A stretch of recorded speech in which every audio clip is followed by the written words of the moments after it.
es una MIPYME? Segundo, ¿qué características tienen esas MIPYMEs en Guatemala? Y tercero, ¿qué retos son los que afrontan las MIPYMEs? Quiero dejar desde ahorita una idea en ustedes, y es que cuando estamos hablando de empresas en general, estamos hablando de un gran espectro que empieza incluso desde antes de que la empresa se cree, desde que es una idea, de que es un emprendimiento, y eventualmente llegamos hasta una etapa donde ya es una empresa consolidada. Y en medio lo que estamos viendo es un proceso evolutivo, donde el tamaño es una característica. ¿Cómo medimos a las MIPYMEs en Guatemala? Micro, pequeña, mediana y grande. Generalmente hablamos del número de empleos, eso nos da una primera idea, pero no es lo único. Estamos hablando también de, por ejemplo, cuántas ventas hacen al año. Y esto ya nos da una idea muy distinta. No es lo mismo una microempresa de 10 o menos trabajadores que está vendiendo una tienda que vende chicles, o una empresa que está generando varios millones vendiendo software internacionalmente con la misma cantidad de empleos. Pero es precisamente parte de lo que estamos viendo. Entonces, cuando agarramos esta idea de tamaño y empezamos a ver esta parte evolutiva, ¿qué es lo que entendemos por una microempresa realmente? Y esto tiene que ver con cuál es su capacidad de actuar. Una microempresa, y esto tiene que ver mucho con la capacidad de las personas, ¿qué es lo que nos está dando la idea de que es una empresa que está en una etapa muy incipiente? Una persona, en lo individual, ¿qué es la capacidad que tiene para administrar personas? Entonces, una empresa muy chiquita es que tiene poca capacidad de administrar personas. ¿Qué es lo que permite que esas empresas vayan evolucionando y que vayan eventualmente compitiendo a nivel global? Y es precisamente la creación de sistemas. Entonces, es una empresa que administra directamente o que tiene sistemas para administrar otras cosas. Y el concepto más básico de un sistema es si tiene contabilidad o no. ¿Y qué es una empresa grande? ¿Por qué tenemos una empresa grande de 200 o más empleados? Para entender un poco ese espectro. Es contra quién estamos compitiendo. Y muchas veces pensamos que estamos compitiendo, por ejemplo, con el resto de Centroamérica. Y ese es nuestro primer error. Nosotros no competimos con Centroamérica, nosotros competimos con Vietnam, Camboya, China. Entonces, ¿qué capacidad tenemos para competir con ellos? Y eso es lo que nos está diciendo una empresa de 200 o más empleados. Y en medio, ¿qué tenemos? ¿Cómo pasamos de micro a gran empresa? ¿Qué características tienen las empresas en Guatemala? Bueno, lamentablemente, y digo lamentablemente, la mayoría son pequeñas empresas, microempresas. Estamos hablando que el gran monto de empresas son micros, pero ¿qué es lo que los caracteriza?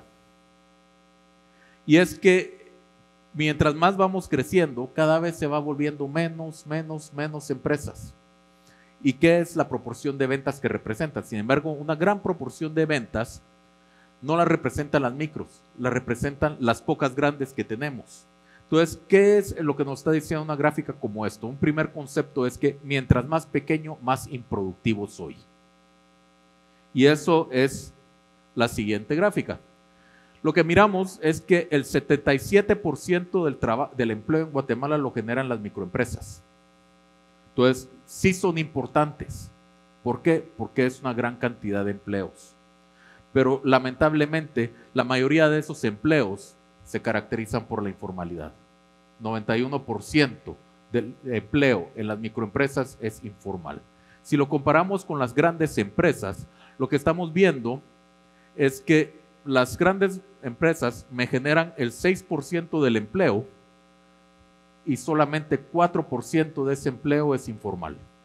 Entonces, esto va acompañado de esa productividad de la que estamos hablando. En la medida en que yo tengo empresas muy pequeñas en Guatemala, una característica de ellas es que son muy informales y muy improductivas. Una tercera característica es cómo están distribuidas. Y tenemos una gran macrocefalia. Están muy concentradas en lo que es la ciudad de Guatemala o el departamento de Guatemala. Esto lo que nos está diciendo es que la capacidad de desarrollo del resto del país está muy comprometido. ¿Por qué? Porque no estamos generando empresa, no estamos generando desarrollo, no estamos generando riqueza. Entonces, ¿cómo movemos también un tercer reto? Es cómo llevamos eso hacia el resto del país. Aquí tenemos obstáculos y debilidades. La diferencia es obstáculos me lo está imponiendo el sector, la parte externa de la empresa, y debilidades me lo está imponiendo la misma características de las empresas. Entre los obstáculos, obviamente, uno de los grandes retos, acceso a fuentes de financiamiento. El problema no es falta de dinero, como diríamos, pisto sobra en Guatemala. El problema es que no le llega al chiquito. ¿Y por qué? Porque tenemos un problema de administración de riesgo. ¿Cómo es percibido? ¿Cómo es entendido? Y la infraestructura financiera no necesariamente le está llegando al más pequeño, o cada vez es más difícil bajar en la medida en que no administremos esos riesgos.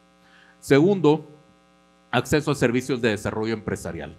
Lo que estamos viendo es que parte del problema de la empresa es cómo desarrolla esos sistemas, esos protocolos internos que le permita crecer, y para eso necesita acompañamiento. Pensemos en un ejemplo muy sencillo: un dentista que pone un consultorio. Ese es un empresario, pero ¿qué es lo que sucede? En la medida en que no sea capaz de implementar sistemas, tampoco va a crecer. Uno conoce muy buenos dentistas, pero que nunca pasan de una práctica personal, versus otros que de repente empiezan a vendernos servicios dentales en Los Ángeles para entregar en Guatemala.